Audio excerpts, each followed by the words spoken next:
Good morning, ladies and gentlemen. Today we're on page 121 of your student journal. And our objective or our goal for the day is, today I will divide fractions by fractions. Period. Okay, so let's look at our vocabulary.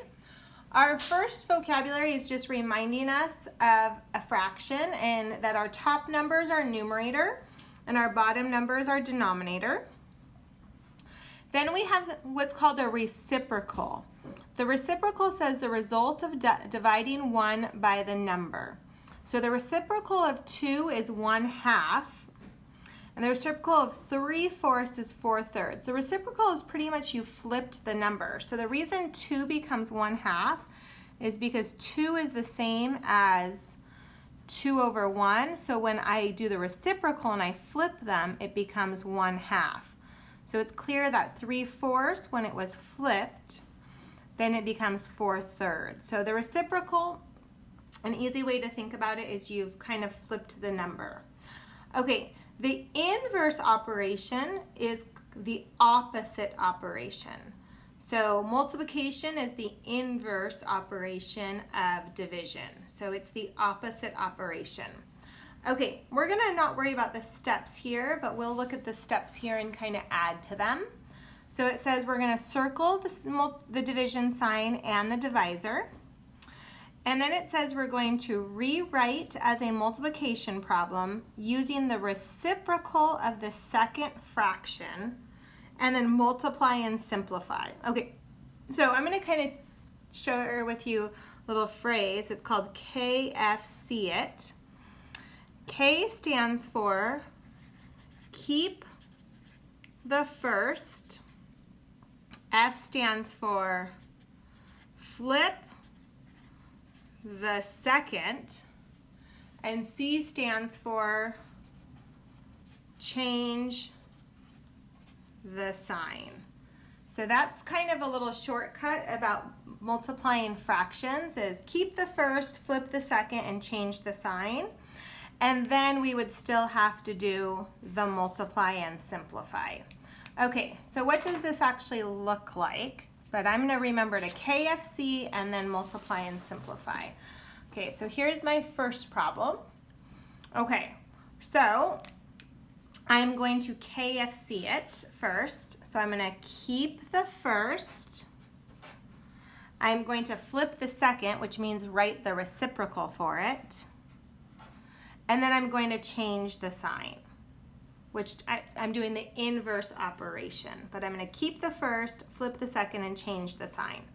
Then, when I multiply fractions, I just multiply straight across. So 3 times 7 is 3 times 9 is 27, and 5 times 2 is 10. So I get 27/10.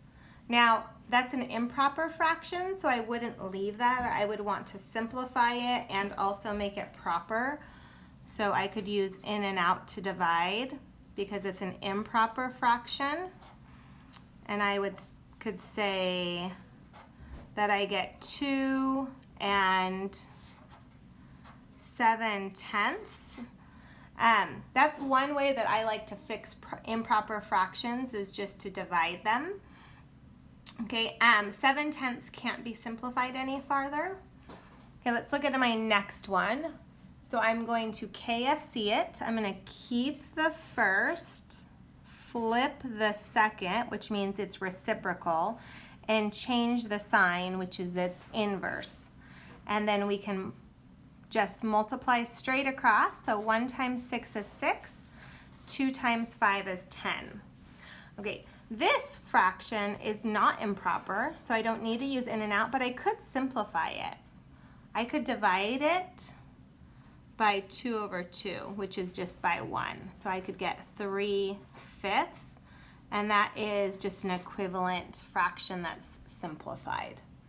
Let's try some of these together. So we're on page 122. And our first problem is 2/5 divided by 12/5. Okay, so we're going to KFC it. We're gonna keep the first. We're going to flip the second, which is its reciprocal. We're going to change the sign to its inverse, and then we're ready just to multiply. So then we get 10, 2 times 5 is 10, and 5 times 12 is 60.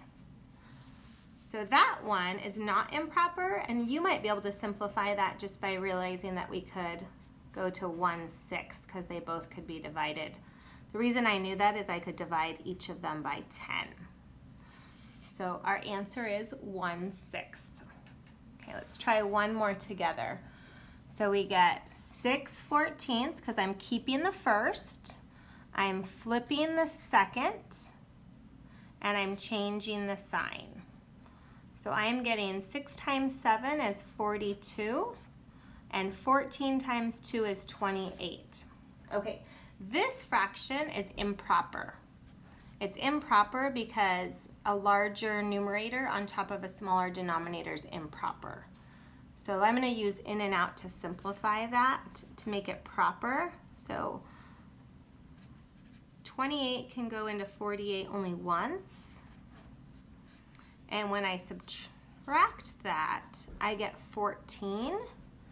So I get 1 and 14 over 28, which 14 over 28 is 1/2. So we can get 1 and 1/2.